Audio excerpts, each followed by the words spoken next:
आधार card नागरिकता का पक्का प्रमाण नहीं है। चुनाव आयोग की इस बात पर देश के सुप्रीम कोर्ट ने भी मुहर लगा दी है। सवाल अब भी बना हुआ है कि क्या बिहार में चल रही वोटर्स के स्पेशल इंटेंसिव रिवीजन की प्रक्रिया जारी रहेगी या अदालत इसमें दखल देगी। उन 65 लाख लोगों का क्या होगा जिन्हें वोटर लिस्ट से हटा दिया गया है। बीच सुनवाई कोर्ट में एक महिला को पेश किया गया और चुनाव आयोग ने क्यों कहा कि ये सब ड्रामा टीवी पर अच्छा लगता है, कोर्ट में नहीं। चुनाव आयोग ने कौन सी गलती स्वीकारी और सुप्रीम कोर्ट ने याचिकाकर्ता योगेंद्र यादव के किस विश्लेषण को शानदार बताया। आज के शो में विस्तार से सब कुछ बताएंगे। उन 12 जीवित लोगों पर क्या बात हुई जिन्हें ड्राफ्ट वोटर लिस्ट में मृत घोषित कर दिया गया है। शो में बात आवारा कुत्तों पर सुप्रीम कोर्ट के फैसले की भी करेंगे। राहुल गांधी से लेकर के सिनेमा स्टार जॉन अब्राहम तक ने इस फैसले का विरोध किया है। जानेंगे कानून क्या कहता है और क्या कोई बीच का रास्ता संभव है। नमस्ते, अपन है कुलदीप और आप देख रहे हैं the Lallantop show. Brought to you by Sensodyne K and Subharti University. SLS और पैराबेन गॉन तो उसका करंट ऑन। What then? इसके पोटेशियम आयंस करें टूट का करंट गॉन, लाइव का करंट ऑन। बिहार में चल रहे वोटर्स की स्पेशल इंटेंसिव रिवीजन यानी SIR की कवायद पर गतिरोध जारी है। आज यानी 12 अगस्त को सुप्रीम कोर्ट में जस्टिस सूर्यकांत और जस्टिस जॉय माल्या बागची की बेंच ने सुनवाई की। याचिकाकर्ताओं की तरफ से दलीलें रखी गईं, न्यायमूर्तियों की भी टिप्पणियां हुई। शाम 5 बजे तक चली सुनवाई में क्या हुआ वो जानेंगे, लेकिन पहले एक छोटा सा रीकैप सिर्फ संदर्भ के लिए। 10 जुलाई को इस मामले पर पहली सुनवाई हुई सुप्रीम कोर्ट में। तब कोर्ट ने आदेश दिया बिहार SIR की प्रक्रिया नहीं रोकी जाएगी, लेकिन चुनाव आयोग से वोटर आधार और राशन कार्ड को जरूरी दस्तावेजों की लिस्ट में शामिल करने पर विचार करने को कहा। अगली सुनवाई की तारीख तय की गई 28 जुलाई। 3 मुद्दे भी तय किए गए। SIR अंजाम देने की इलेक्शन कमीशन की पावर, तरीका और टाइमिंग। कैलेंडर में लगी तारीख 28 जुलाई। दलीलें दी गईं और सुप्रीम कोर्ट ने बिहार SIR की ड्राफ्ट लिस्ट पर रोक लगाने से मना कर दिया। हालांकि एक कड़ी टिप्पणी भी की, कहा कि SIR का लक्ष्य ज्यादा से ज्यादा लोगों को वोटर लिस्ट में शामिल करना होना चाहिए, ना कि उन्हें हटाना। तब तक जानकारी आ चुकी थी कि लगभग 65 लाख नाम कटने वाले हैं। अगले दिन यानी 29 जुलाई को सुप्रीम कोर्ट की तरफ से एक और अहम टिप्पणी आई। कहा कि अगर बड़ी संख्या में लोगों के नाम हटाए जाते हैं तो अदालत दखल देगी। महीना बदला और तारीख आई 6 अगस्त। तब तक ड्राफ्ट लिस्ट पब्लिश हो चुकी थी। 65 लाख नाम इसमें से कट चुके थे। इनमें से 22 लाख वोटर्स की मौत हो चुकी है। लगभग 7 लाख वोटर्स एक से ज़्यादा जगहों पर रजिस्टर्ड हैं। 35 लाख लोग बिहार से चले गए हैं या उनके बारे में पता नहीं लग पाया है। आज यानी 12 अगस्त को फिर से सुनवाई हुई। घड़ी में दोपहर के 1 बजे और याचिकाकर्ताओं की तरफ से दलीलें रखने के लिए खड़े हुए वरिष्ठ अधिवक्ता गोपाल शंकर नारायणन। वो बोले कि अदालत कह चुकी है कि अगर भारी संख्या में लोगों के नाम कटने का खतरा होगा तो वो दखल देगी और ऐसा हो चुका है। 65 लाख लोगों के नाम कट चुके हैं। इसी बीच याचिकाकर्ताओं की तरफ से पेश हुए दूसरे वकील कपिल सिब्बल ने अपनी बात रखी। वो बोले कि वोटर लिस्ट में 12 जीवित लोगों को मृत बताया गया है। इस पर चुनाव आयोग की पैरवी कर रहे वरिष्ठ अधिवक्ता राकेश द्विवेदी ने जवाब दिया। कहा कि जिस लिस्ट की बात हो रही है वो अभी सिर्फ ड्राफ्ट लिस्ट है। इतनी बड़ी एक्सरसाइज में छोटी मोटी गलतियां तो होंगी ही, PLOs इन्हें ठीक कर लेंगे। इसके लिए हर तीसरे दिन कोर्ट का दरवाजा खटखटाना जरूरी नहीं है। अब कपिल सिब्बल अपनी दूसरी दलील पर आए। कहा कि 1960 के रजिस्ट्रेशन ऑफ इलेक्टर्स रूल्स के मुताबिक किसी मतदाता की नागरिकता स्थापित करने की जिम्मेदारी चुनाव आयोग की है, ना कि उस व्यक्ति की। वरिष्ठ अधिवक्ता ने अपनी दलील को और विस्तार दिया। बोले कि ड्राफ्ट रोल बनाते समय चुनाव आयोग तब तक कोई दस्तावेज नहीं मांग सकता जब तक कोई आपत्ति ना सामने आई हो। ये कानून सम्मत नहीं है। सिब्बल अपनी दलीलें रखी रहे थे कि जस्टिस सूर्यकांत की एक टिप्पणी आई। न्यायमूर्ति ने कहा कि अगर सच में ऐसे लोग हैं जो इस एक्सरसाइज के चलते परेशान हैं तो उनके नाम बताए जाएं। चुनाव आयोग की जवाबदेही तय की जाएगी। सिब्बल बोले बूथ लेवल पर यह सब हो रहा है, इसे कैसे सुधारा जाएगा, ये अन्यायपूर्ण है। इन सब दलीलों के बीच घड़ी में 2 बज गए और हो गया लंच। लंच के बाद फिर से खड़े हुए कपिल सिब्बल और कहा कि इस एक्सरसाइज के तहत जो दस्तावेज मांगे गए हैं वो कानून के मुताबिक नहीं है। जस्टिस सूर्यकांत ने कहा कि दस्तावेज सिर्फ पंजीकरण के लिए, रजिस्ट्रेशन के लिए मांगे गए हैं। सिर्फ एक दस्तावेज देने की जरूरत है, ना कि सब। इस पर कपिल सिब्बल ने आपत्ति जताई, कहा कि चुनाव आयोग आधार कार्ड स्वीकार नहीं कर रहा है और बिहार में बहुत सारे लोग ऐसे पहचान सूचक दस्तावेज नहीं रखते हैं। सिब्बल का इशारा इलेक्शन कमीशन की तरफ से मांगे गए दूसरे दस्तावेजों की तरफ था। जस्टिस सूर्यकांत की टिप्पणी इस पर आई। उन्होंने कहा कि बिहार भारत का हिस्सा है, अगर वहां के लोगों के पास ये दस्तावेज नहीं है तो बाकी राज्यों में भी ऐसा ही होगा। चुनाव आयोग ने जो दस्तावेज मांगे हैं उनसे स्थापित होता है कि कोई शख्स किसी राज्य का प्रामाणिक नागरिक है और जैसे ही ये दस्तावेज जमा किए जाते हैं सारी जिम्मेदारी चुनाव आयोग के कंधे पर आ जाती है। इतना कहकर के जस्टिस सूर्यकांत ने अगला सवाल किया। कपिल सिब्बल से पूछा कि क्या वरिष्ठ अधिवक्ता एसआईआर अंजाम देने के चुनाव आयोग के अधिकार को भी चुनौती दे रहे हैं? कपिल सिब्बल ने सवाल के जवाब में एक और सवाल दाग दिया। कहा कि 2003 में बिहार में आखिरी बार इंटेंसिव रिवीजन हुआ था। उस लिस्ट में जिनके नाम हैं उन्हें इस बार सिर्फ फॉर्म जमा करने की जरूरत है। नागरिकता साबित करता कोई दस्तावेज उनको जमा नहीं करना है। इससे ठीक उलट जो लिस्ट 7 जनवरी 2025 को प्रकाशित हुई उसमें शामिल लोगों को दस्तावेज भी जमा करने हैं। ऐसा क्यों है? ये अंतर क्यों है? कपिल सिब्बल के सवाल पर जस्टिस सूर्यकांत ने उत्सुकता के साथ पूछा कि अगर एक रिवीजन जनवरी 2023 में हो चुका है तो अब स्पेशल इंटेंसिव रिवीजन की क्या ज़रूरत है? सिब्बल बोले, यही तो हमारी दलील है और अगर किसी का नाम हट जाता है तो बिहार चुनाव तक इसको ठीक करने के लिए बहुत कम समय उपलब्ध होगा। हालांकि जस्टिस बागची ने कहा कि समरी रिवीजन वाली लिस्ट में किसी का नाम होने का मतलब ये नहीं है कि स्पेशल इंटेंसिव रिवीजन वाली लिस्ट में भी उसका नाम रहे ही। इन दलीलों के बीच घड़ी में 3 बज गए और जस्टिस सूर्यकांत की तरफ से एक और टिप्पणी आई। कहा कि ड्राफ्ट लिस्ट बनाते समय गड़बड़ियां हो सकती हैं। उदाहरण के लिए किसी मृत व्यक्ति का नाम लिस्ट में आ सकता है और इस तरह की गलतियां सुधारी जा सकती हैं। अगर किसी तक ये जानकारी नहीं पहुंची कि उन्हें किस तरह के दस्तावेज जमा करने हैं तो उन्हें अदालत को ये बताना चाहिए। इस टिप्पणी के बाद याचिकाकर्ताओं की तरफ से पेश हुए वरिष्ठ अधिवक्ता प्रशांत भूषण बोले। वो बोले कि 4 अगस्त के बाद से ड्राफ्ट लिस्ट को खोजने के प्रावधान हटा दिए गए हैं। इलेक्शन कमीशन के पास मृत, डुप्लीकेट और हमेशा के लिए पलायन कर गए लोगों का डेटा है, लेकिन वो इसे साझा नहीं कर रहा। कह रहा है कि डेटा बीएलओज को दे दिया गया है, लेकिन बीएलओज इनकार कर रहे हैं। प्रशांत भूषण ने अपनी दलील को विस्तार दिया। कहा कि हर बीएलओ को कम से कम 3 लाख लोगों की आपत्तियां और दावे सुनने होंगे, वो इसे कैसे अंजाम देंगे? देश के इतिहास में इतने कम समय में इस तरह का स्पेशल इंटेंसिव रिवीजन कभी नहीं हुआ। प्रशांत भूषण के बाद बारी थी चुनाव आयोग की। कहा कि 6.5 करोड़ लोगों को कोई दस्तावेज नहीं देना पड़ा क्योंकि उनके नाम 2003 वाली लिस्ट में थे। उनके बच्चों को बस ये दिखाना है कि उनके माता पिता या रिश्तेदार 2003 वाली लिस्ट का हिस्सा थे। ऐसे में याचिकाकर्ताओं की दलीलें सिर्फ अटकलबाजियां हैं।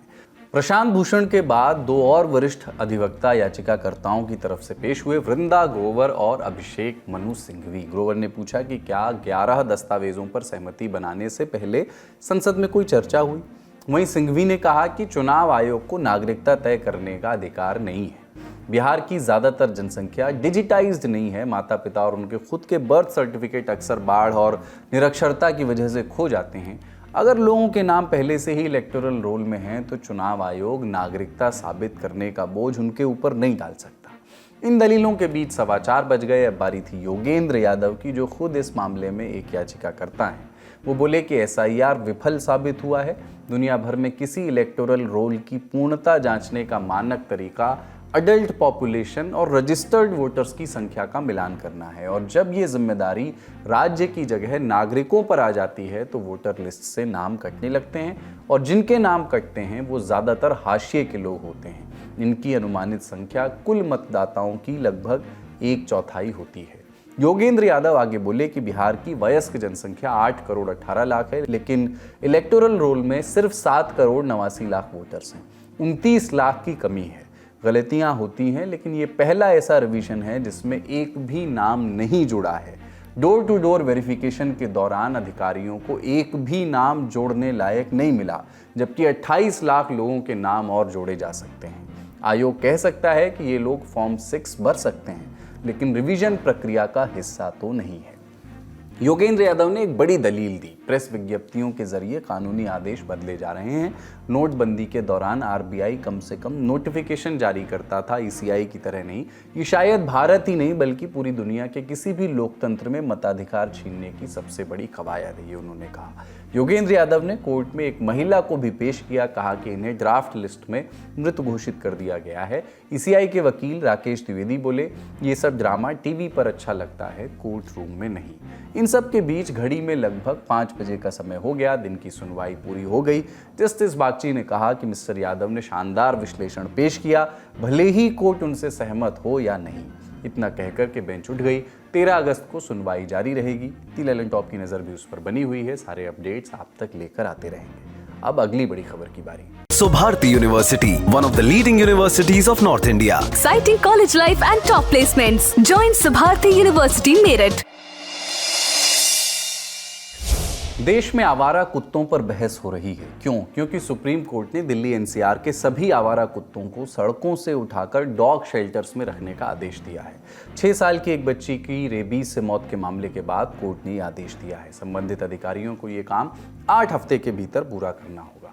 लेकिन देश की सबसे बड़ी अदालत के फैसले का विरोध भी शुरू हो गया है। डॉग लवर्स की एक भीड़ विरोध प्रदर्शन के लिए इंडिया गेट पहुंची। उनका कहना है कि कुत्तों को रखने के लिए इतने शेल्टर होम्स हैं ही नहीं, और जो हैं भी उनकी स्थिति बहुत खराब है। ये एक तरह से कुत्तों को पकड़कर कैद में रखने जैसा होगा। लेकिन पुलिस ने प्रदर्शनकारियों को हिरासत में लेकर के प्रोटेस्ट को खत्म कर दिया।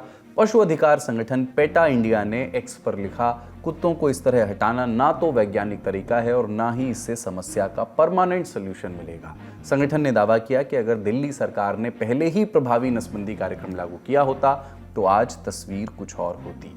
आवारा कुत्तों के मुद्दे ने गांधी परिवार को भी एकजुट कर दिया। क्या मनिका, क्या प्रियंका और क्या राहुल, सबने एक स्वर में आवारा कुत्तों पर सुप्रीम कोर्ट के फैसले से असहमति जताई। बीजेपी की पूर्व सांसद और विख्यात पशु प्रेमी मनिका गांधी ने दावा किया कि सुप्रीम कोर्ट का फैसला लागू करने में ही दिक्कतें आएंगी। अभी तो वो मुफ्त में खा रहे हैं, फीडर्स, सिविल सोसाइटी उनको खिला रही है। अब तो सरकार कह रही है कि नहीं, हम रखेंगे और हम खिलाएंगे। तो बताइए कहाँ से पैसे आएंगे? और अगर आएंगे भी तो लोग क्या नहीं बोलेंगे कि आप गरीबों के लिए कुछ कर नहीं सकते हैं, आप कुत्तों को खिला रहे हैं? तो एक तो ये नामुमकिन है। दूसरा, अगर मान लो कोई जादू से हो भी गया तो फिर क्या होगा? 3 लाख कुत्तों को आप डालेंगे, सबसे पहले आपकी हाथापाई होगी हर गली में, क्योंकि लोग जो खिलाते हैं खड़े होकर के मारामारी करेंगे, इसको मत लेना, उसको मत लेना, शू शू करके भगा देंगे। नेता प्रतिपक्ष राहुल गांधी ने एक्स पर लिखा कि ये फैसला दशकों से चली आ रही मानवीय और साइंटिफिक पॉलिसी से पीछे ले जाने वाला कदम है। ये बेजुबान पशु कोई समस्या नहीं है जिन्हें हटाया जाए। शेल्टर्स, नसबंदी, टीकाकरण और सामुदायिक देखभाल अपनाया जाना चाहिए। इससे बिना क्रूरता के भी कुत्तों को सुरक्षित रखा जा सकता है।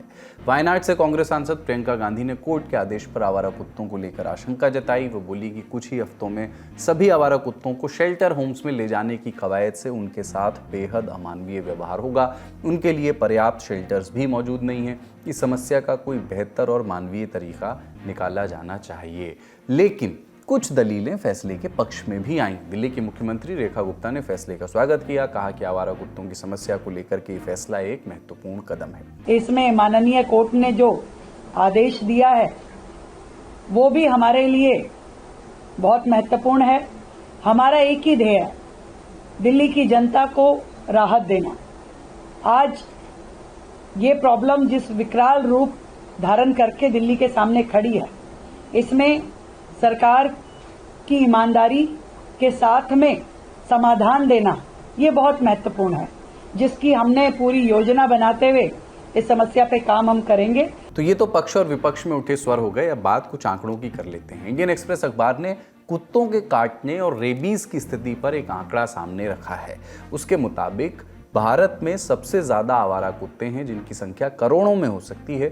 सरकार ने लोकसभा में बताया था कि 2019 और 2022 में देश में 1.5 करोड़ आवारा कुत्ते हैं। 2022 में 21,90,000 कुत्तों के काटने के मामले सामने आए। ये आंकड़ा 2023 में बढ़ करके 30.5 लाख हो गया और 2024 में बढ़ करके 37 लाख से ज़्यादा हो गया। 2025 के जनवरी में ही 4.3 लाख मामले दर्ज हो चुके हैं। 2022 में रेबीज से 21 लोगों की मौत हुई थी।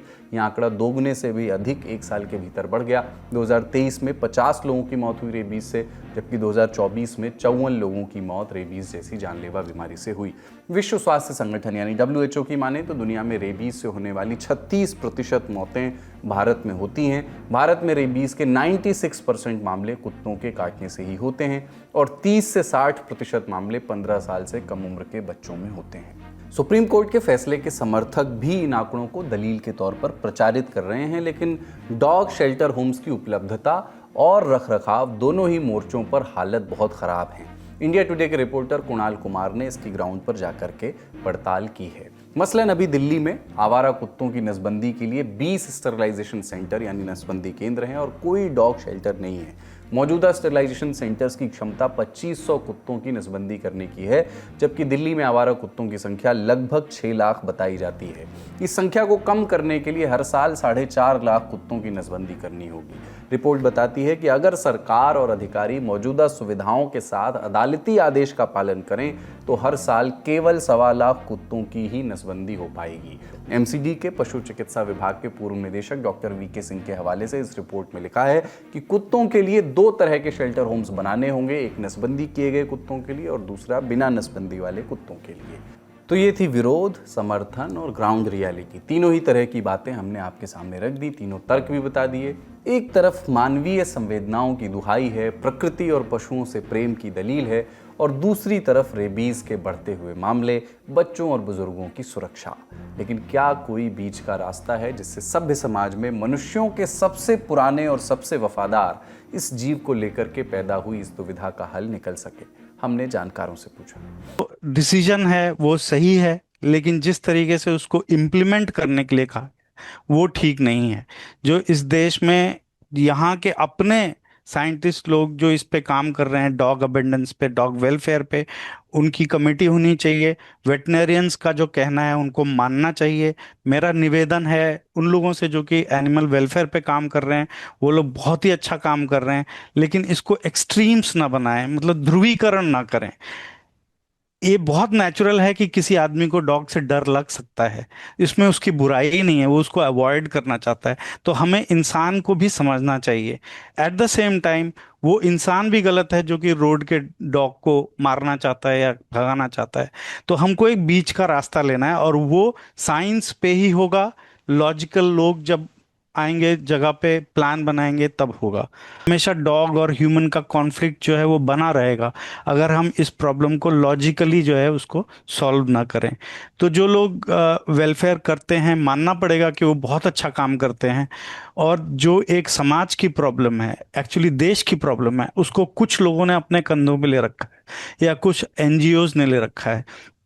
तो हमें ये भी समझना चाहिए कि हम सबकी जिम्मेदारी इसमें है। तो इसको, लेकिन उन लोगों से ये निवेदन है कि इसको जो है वो कंपैशन और क्रूएल्टी की लड़ाई ना बनाए। ठीक है, तो हमको ये पाना है। किसी भी डेवलप्ड कंट्री में रोड पे आपको डॉग नहीं मिलेंगे। जो डेवलप्ड कंट्री के लोग इंडिया में भी आके ये तर्क देते हैं कि अगर आप डॉग्स हटा लोगे तो और आ जाएंगे, शायद आ जाएंगे, लेकिन उनके अपने देश में क्या वो ऐसी व्यवस्था चाहेंगे? बिल्कुल नहीं चाहेंगे, क्योंकि डॉग जो हैं वो अनरेगुलेटेड रोड पे रहते हैं। वो अटैक इसलिए करते हैं क्योंकि उनके जो बाकी जो जीवन है, जब उनको कोई खाना खिलाता है, केवल वो उस आदमी से कंपैशन पाते हैं, बाकी तो लोग उनको दुत्कारते ही हैं। तो वो रोड पे रह के अपनी बचाव के लिए वो अटैकिंग होते हैं।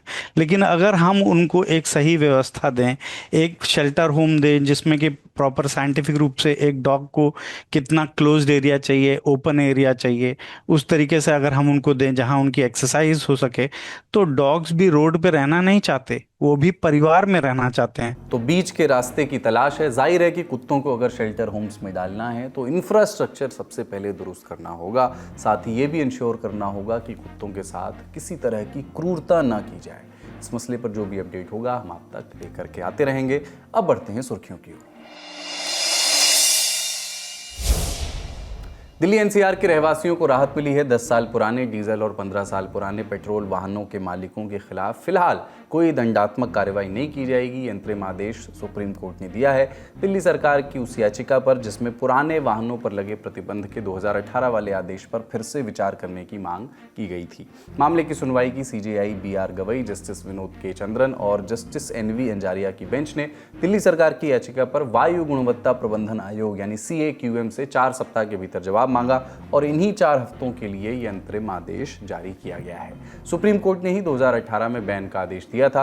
इधर दिल्ली सरकार का कहना है कि कई लोग अपने वाहनों का उपयोग सीमित रूप से करते हैं, जैसे घर से दफ्तर आने जाने के लिए। ऐसी गाड़ियां साल में शायद 2000 किलोमीटर भी नहीं चलती, लेकिन मौजूदा नियमों के तहत इस तरह की गाड़ियों को 10 साल बाद हटाना होगा, जबकि टैक्सी के रूप में चल रही गाड़ियां 1 साल में 2 लाख किलोमीटर भी चल सकती हैं, लेकिन फिर भी अपनी एज लिमिट की वजह से वो सड़क पर बनी रहेंगी। कोर्ट ने दिल्ली सरकार की दलीलें सुनी, कहा कि बिना दूसरा पक्ष सुने कोई फैसला नहीं ले सकते, फिर अंतरिम आदेश आया है। अगली सुर्खी, प्रधानमंत्री नरेंद्र मोदी की अध्यक्षता में कैबिनेट मीटिंग हुई। मीटिंग के बाद केंद्रीय मंत्री अश्विनी वैष्णव मीडिया के सामने आए और बैठक में लिए गए महत्वपूर्ण फैसलों से जनता को अवगत कराया। मीटिंग में 3 अहम फैसले लिए गए। कुल 18,541 करोड़ रुपए के प्रोजेक्ट्स को मंजूरी दी गई है। पहला फैसला सेमीकंडक्टर्स को लेकर के जुड़ा है। दुनिया भर के सेमीकंडक्टर मार्केट में अपनी धाक बढ़ाने के लिए सरकार ने 4 नए सेमीकंडक्टर प्रोजेक्ट्स को हरी झंडी दी। ये यूनिट ओडिशा, पंजाब और आंध्र प्रदेश में लगाई जाएंगी। इन पर लगभग 4600 करोड़ खर्च होंगे। इससे चिप का प्रोडक्शन, पैकेजिंग और एडवांस मटेरियल को बढ़ावा मिलेगा। उम्मीद जताई गई कि इन परियोजनाओं से 2000 लोगों को नौकरी मिलेगी। दूसरा फैसला, लखनऊ मेट्रो के नए फेज 1B को मंजूरी दी गई। ये नया कॉरिडोर लगभग 11 किलोमीटर लंबा होगा। इसमें 12 स्टेशन होंगे, 7 अंडरग्राउंड और 5 एलिवेटेड स्टेशन। इसके साथ ही लखनऊ में मेट्रो नेटवर्क की कुल लंबाई 34 किलोमीटर हो जाएगी। ये लखनऊ की पुरानी और घनी आबादी वाली बस्तियों को जोड़ेगा। तीसरा फैसला अरुणाचल प्रदेश को लेकर के है। यहाँ के शियोमी जिले में हाइड्रो इलेक्ट्रिक प्रोजेक्ट को मंजूरी दी गई है। इसके लिए लगभग 8000 करोड़ रुपए की मंजूरी मिली है। 700 मेगावाट की इस परियोजना के 72 महीनों में पूरे होने की उम्मीद है।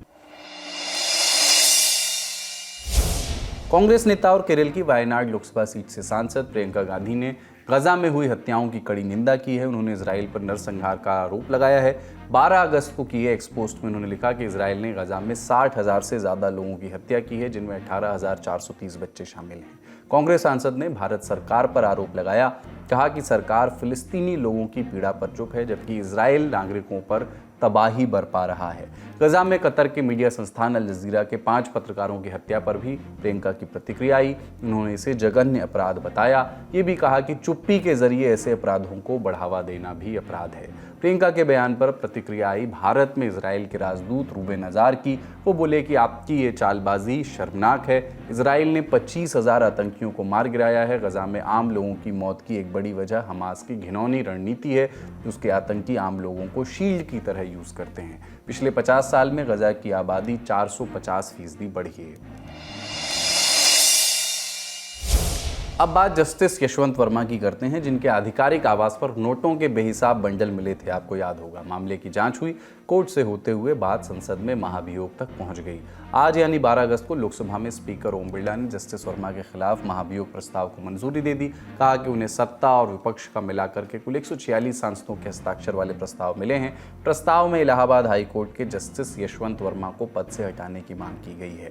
स्पीकर बिरला ने जस्टिस वर्मा के खिलाफ जांच के लिए 3 सदस्यों की एक कमेटी का ऐलान किया। कमेटी में सुप्रीम कोर्ट के जज जस्टिस अरविंद कुमार, मद्रास हाईकोर्ट के चीफ जस्टिस मनिंदर मोहन और सीनियर एडवोकेट BB आचार्य शामिल किए गए हैं। कमेटी जस्टिस वर्मा पर लगे आरोपों की जांच करेगी और एक रिपोर्ट तैयार करके लोकसभा स्पीकर को सौंपेगी। फिर उस रिपोर्ट के आधार पर आगे की कार्रवाई की जाएगी। ललन टॉप शो में आज इतना ही। अपना और अपनों का ख्याल रखिए। देखते रहिए दी ललन टॉप। शुक्रिया। शुभ रात्रि।